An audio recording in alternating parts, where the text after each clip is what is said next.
Біраз жыл бұрын мен Нұрекеңмен кездесуге шақырылдым. Кездесуде протокол бойынша президентпен бокал соғыстырып, шампан ішілуі керек. Ал мен мүлде рюмка ұстамайтын адаммын. Ешқашан ішімдіктің дәмін татып көрмегем.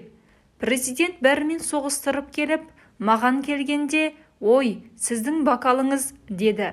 Мен, «Нұреке, мен бокал ұстамаушы едім» дедім.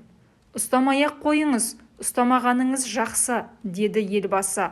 Үйге келгеннен кейін бір топ әңгіме тыңдаймыз деп келгендердің ішінде Шәмша Беркімбаева «Нең кетер еді, ең болмаса өтіріктен болсын соғыстыра салмадың ба? Ондай мүмкіндік бола бере ме?» деп ұрсып жатыр маған. Сосын мен, «Әй, Шәмен, біріншіден Құдай көріп тұр. Екіншіден, шампан ішкендердің ешқайсысы есінде қалмайды. Ішпеген мен қаламын есінде» деп әзілдедім. Сол кездесудің алдында жаттап алыңыздар деп бәрімізге бір әннің мәтінін берді. Онысы «Весна на Заречной улице» деген орыстың ескі киносындағы ән. Оны президент жақсы көреді екен. Президент жақсы көретін қазақтың небір әйбат әндері бар ғой. Сосын қағазын қайтарып бердім. Мен орыстың әнін айтпақ түгілі сөзін сөйлей алмаймын деп ән мәтіні жазылған қағазды қайтарып бердім. Сонда президент аппаратындағылардың ең жынымды ұстатқаны маған президентке сәлем салғызбақ болғандары. Келген әйелдердің бәрі сәлем жасайма десем, жоқ, сіз ғана дейді.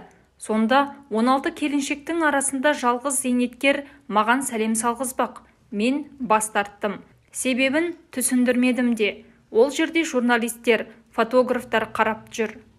Ол жерде журналистер мен фотографтар қаптап жүр. Мен президентке сәлем салсам, жан жағымнан түсіреді. Содан кейін интернеті бар, газеті бар, бәріне береді. Сосын басы ешкімге иілмеген Баукеңнің келіні президенттің кішкентай сыйлығы үшін тағзым етіп жатыр деп тұрып жазады. Ана Әбішті қалай жазды? Соның бәрі ол кісіге қалай ауыр тигеніне ешкім мән бермеді.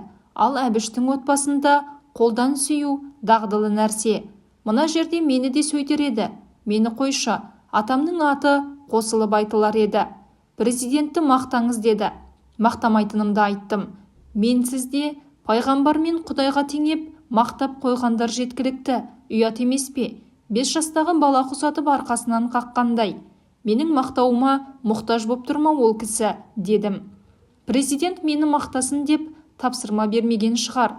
Сөйтіп, Нұрекеңмен кездесуде не өлең айтпадым, не мақтамадым, не сәлем жасамадым. Кейін президент аппаратындағылар мен сияқты қырсықтан құтылғанына қуанған шығар. Зейнеп Ахметова.